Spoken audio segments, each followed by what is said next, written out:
నమస్కారం. SR media ప్రేక్షకులకు శ్రీ పరాభవ నామ సంవత్సర శుభాకాంక్షలు. ఈ రోజైతే మనం ప్రముఖ జ్యోతిష్య పండితురాలు శ్రీమతి మహాలక్ష్మి గారైతే ఉన్నారు. అయితే 30 సంవత్సరాలు జ్యోతిష్యం చెప్పడంలో మేడం గారైతే చాలా అనుభవంలో ఉన్నారు. చాలా మందికి అయితే జరిగినవి కూడా ఎంతో మంది మేడం గారి దగ్గరికి వస్తూ ఉన్నారు ఈ రోజుకి కూడా. అయితే ఈ సంవత్సరం రాశి ఫలాలు ఏ విధంగా ఉన్నాయి అనే విషయాలైతే అడిగి తెలుసుకుందాం. నమస్కారం అండి. నమస్తే అండి సునీత గారు, నమస్తే. అయితే మీరు జ్యోతిష శాస్త్ర ప్రకారం ఆయా రాసుల యొక్క గుణగణాలు, దేశ కాలమాన పరిస్థితులు తెలుసుకోవాలని నేను అనుకుంటున్నాను. నేను మీకు తెలియజేస్తాను. ఇప్పుడు మనకి పరాభవనామ సంవత్సరం జరుగుతుంది. పరాభవనామ సంవత్సరం అని ఎందుకు చెప్పుకుంటున్నామంటే, రాబోయే తెలుగు సంవత్సరాల్లో మూలమైన మొదటి రోజుని పరాభవనామ సంవత్సరం అంటారు. ఈ సంవత్సర ఫలితాలు తదితర వివరములు ఈ పంచాంగ శ్రవణంలో మీకు నేను అందిస్తున్నాను. ఈ సంవత్సరము రాసుల వారిగా ఆదాయ వ్యయాలు, రాజ్యపూజ్యం అంటే గౌరవము, అవమానము ఏ విధంగా ఉందో మనం తెలుసుకుందాం. మనకి 12 రాసులు. అందులో మొట్టమొదటి రాశి మేషరాశి. మేషరాశి వారికి ఆదాయం 11, వ్యయం 5. 11 రూపాయలు వస్తే 5 రూపాయలు ఖర్చు పెడతారు. రాజ్యపూజ్యం 2, అవమానం 4. ఇద్దరు గౌరవం ఇస్తే 4 అవమానిస్తారు. అలాగే వృషభ రాశి వారికి ఆదాయం 5, వ్యయం 14. రాజ్యపూజ్యం 5, అవమానం 4. మిథున రాశి వారికి ఆదాయం 8, వ్యయం 11.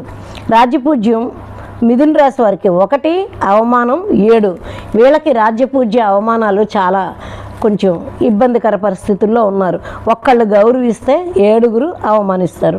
కర్కాటక రాశి వారికి ఆదాయం 2, వ్యయం 11. రాబడి కన్నా ఖర్చు ఎక్కువ కనబడుతుంది. అలాగే రాజ్యపూజ్యం 4, అవమానం 7. సింహరాశి వారికి ఆదాయం 5, వ్యయం 5. సరి సమానం ఆదాయ వ్యయాలు. అలాగే రాజ్యపూజ్య అవమానాలు, రాజపూజ్యం 7, అవమానం 7.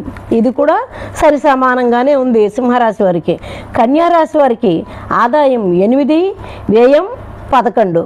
రాజ్యపూజ్యం 3, అవమానం 3. అంటే రాజ్యపూజ్య అవమానాలు సరి సమానంగా ఉన్నాయి.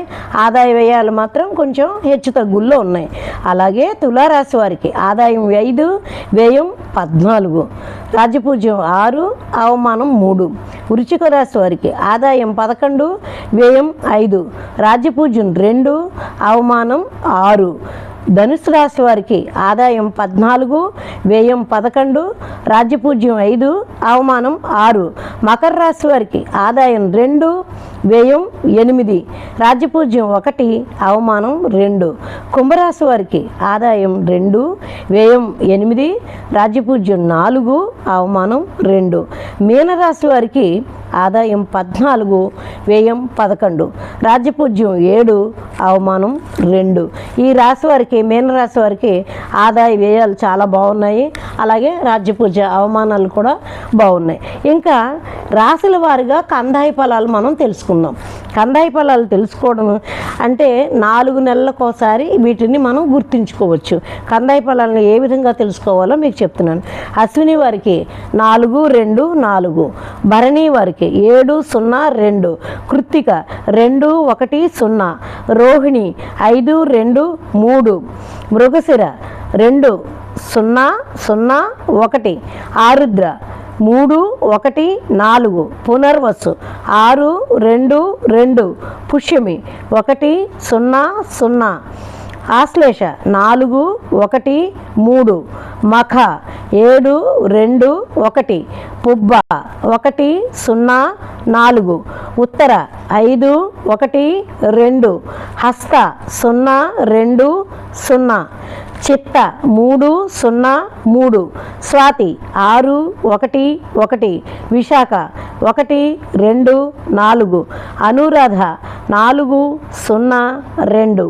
జ్యేష్ఠ 7, 1, 0. మూల 2, 2, 3. పూర్వాషాఢ 5, 0, 1. ఉత్తరాషాఢ 0, 1, 4. శ్రవణం 3, 2, 2. తర్వాత శతభిషం 1, 1, 3. పూర్వభద్ర 4, 2, 1. ఉత్తరాభద్ర 2004 రేవతి 21 అంటే ఈ సున్నాలు ఇవన్నీ ఎందుకు వచ్చాయండి, ఈ 1 2 ఏంటి మాకు అర్థం అవ్వలేదనే మీకు సందేహం రావచ్చు. అలాగే టీవీ ముందు కూర్చుని వింటున్న ప్రేక్షకులకు కూడా సందేహం రావచ్చు. అవి ఎందుకన్నది మీకు చెప్తాను. ఇందులో బేసి సంఖ్యలు ధనలాభాన్ని సూచిస్తాయి. ఎవరికైతే బేస్ సంఖ్య వచ్చిందో బేస్ సంఖ్య వాళ్ళకి చక్కటి ధనాదాయం ఉంటుంది. సరి సంఖ్య అంటే సమ సంఖ్యలు సమ ఫలితాలు ఉంటాయి. అలాగే శూన్య సంఖ్యలు 0 ఫలితాలను ఇస్తాయి. ఆ ముందు సున్నాలు ఎవరికైతే వచ్చున్నాయో ఆ సమయంలో వాళ్ళకి శూన్య ఫలితాలు పెద్దగా మనం ఆశించక్కర్లేదు. మొదటి 0 రోగాన్ని కలగజేస్తుంది, రోగ భయాన్ని. మధ్య 0 మనోభూతి, మనసులో భయాన్ని కలగజేస్తుంది. చివరి 0 ఏదైనా హానిని తలబెడుతుంది. అందువల్ల ఈ ఫలితాలు ఒక్కొక్కటి 4 నెలలు ఉంటాయి. ఈ 4 నెలల కాలంలో 0 ఎప్పుడైతే మనకుందో ఆ 4 నెలల కాలం మనల్ని భగవదారాధన చేసుకోవడము, చక్కగా ఆరోగ్యం బాగోలేనప్పుడు మధ్య 0 కానీ ఏదైనా వచ్చినప్పుడు సూర్య నమస్కారాలు చేసుకోవడం వల్ల చెడు ఫలితాల నుంచి మనం గట్టెక్కిస్తాం. అలాగే నక్షత్ర రీత్యా సంవత్సర ఫలితాలు. ఇప్పుడు మనం కందాయ ఫలాలు తెలుసుకున్నాము. మన నక్షత్ర రీత్యా ఏ ఫలితాలు ఎలా ఉంటాయి అన్నది మనం తెలుసుకుందాం. ముందుగా అశ్విని, పుష్యమి, స్వాతి, అభిజిత్ నక్షత్రం వాళ్ళు ఎక్కువగా వస్త్రాభరణాలు, వాహన ప్రాప్తి అంటే బట్టలు, బంగారం, ఆభరణాలు ఏవైనా కొనుక్కోవచ్చు. వెండి, బంగారం, వస్త్రాలు కొనుక్కుంటారు. వాహన ప్రాప్తి కారో బండో ఏదో ఒకటి కొనుక్కోవచ్చు వాళ్ళు. అలాగే భరణి, ఆశ్లేష, విశాఖ, శ్రవణం నక్షత్రం వాళ్ళకి మాత్రం అనారోగ్యం, వైద్యపరంగా డబ్బులు ఖర్చు పెట్టడం ఇలాంటివన్నీ వాళ్ళకు ఉంటాయి. కృతిక, మఖ, అనురాధ, ధనిష్ట వాళ్ళకి ఆదాయం బాగుంటుంది, ఆయుర్దాయం కూడా చాలా బాగుంటుంది. రోహిణి, పుబ్బ, జ్యేష్ఠ, శతభిష నక్షత్రం వాళ్ళు ధనాదాయాన్ని ఎక్కువ చేసుకుంటారు, స్థిరాస్తుల్ని బాగా సంపాదించుకుంటారట. ఎవరు? రోహిణి, పుబ్బ, జ్యేష్ఠ, శతభిష నక్షత్రం వాళ్ళు. అందువల్ల వాళ్ళు ఇప్పటి నుంచి జాగ్రత్త పడి ఏదైనా కొనుక్కోవడానికి మంచి అవకాశాలు కలుగుతాయి. మృగశిర, ఉత్తర, మూల, పూర్వభద్ర వాళ్ళకి సమస్యలు, ఏదో ఒక సమస్య వస్తూనే ఉంటుంది. మనోవిచారం ఉంటుంది, మనసులో ఏదో భయం, భీతి ఉంటుంది. ఆరుద్ర, హస్త, పూర్వాషాఢ, ఉత్తరాభద్ర వీళ్ళకి గౌరవ మర్యాదలు ఎక్కువ ఉంటాయి, సన్మానాలు, సత్కారాలు ఎక్కువ జరుగుతాయి. పునర్వసు, చిత్త, ఉత్తరాషాఢ, రేవతి నక్షత్రం వాళ్ళకి అనుకోకుండా దెబ్బలు తగలడం, ఏదైనా చిన్న చిన్న ప్రమాదాలు జరగడం జరుగుతాయి. అది వాళ్ళు ఆ సమయంలో దాన్ని జాగ్రత్తగా చూసుకుంటే మనకి ఎటువంటి ఇబ్బందులు ఉండవన్నమాట. ఈ విధంగా నక్షత్రాన్ని బట్టి మనం సంవత్సర ఫలితాలను తెలుసుకున్నాం. ఇప్పుడు మనం ఏమేమి తెలుసుకున్నామండి? రాజ్యపూజ, అవమానాలు తెలుసుకున్నాం, ఆదాయ వ్యయాలు తెలుసుకున్నాం, కందాయ ఫలాలు తెలుసుకున్నాం, నక్షత్ర రీత్యా జరిగే ఆ అపాయాలను కూడా తెలుసుకున్నాం. ఇవన్నీ కూడా మనం ఎలా తెలుసుకుంటాము? పంచాంగాన్ని అనుసరించి ఆ సంవత్సరానికి సంబంధించిన నవనాయకులు ఇచ్చే ఫలితాలని మనం ఇప్పటిదాకా మనం తెలుసుకున్నాం. అలాగే సూర్య చంద్రగ్రహణాలు మనకి ఏ విధంగా ఏర్పడతాయి, ఈ సంవత్సరం ఉన్నాయా లేవా అనే సమస్య మనకి రావచ్చు. దానికి ఈ సంవత్సరంలో మన దేశంలో ఏ గ్రహణాలు లేవు. మొన్న మార్చి 3న చంద్రగ్రహణం అయింది, ఇంకంతే. మనకి ఈ సంవత్సరంలో కొత్త పంచాంగాన్ని అనుసరించి గ్రహణాలు అయితే లేవు. అలాగే పుష్కరం ఉంది మనకి. ఎప్పుడుంది పుష్కరం? ఈ సంవత్సరం గురువు 2, 6, 2026 అధిక జ్యేష్ఠ బహుళ పాడ్యమి సోమవారం నుంచి 1, 2, 2026 రాత్రి 1:50 బృహస్పతి కర్కాటక రాశిలోకి ప్రవేశిస్తాడు. కావున యమునా నదికి పుష్కరాలు ప్రారంభమవుతాయి. 2, 6, 26 నుండి 11/6/26 వరకు పుష్కరాలు ప్రారంభమవుతాయి. ఈ సంవత్సరము జ్యేష్ఠ మాసం 2 సార్లు వచ్చినందువలన జ్యేష్ఠ మాసం అధిక మాసం అంటారు.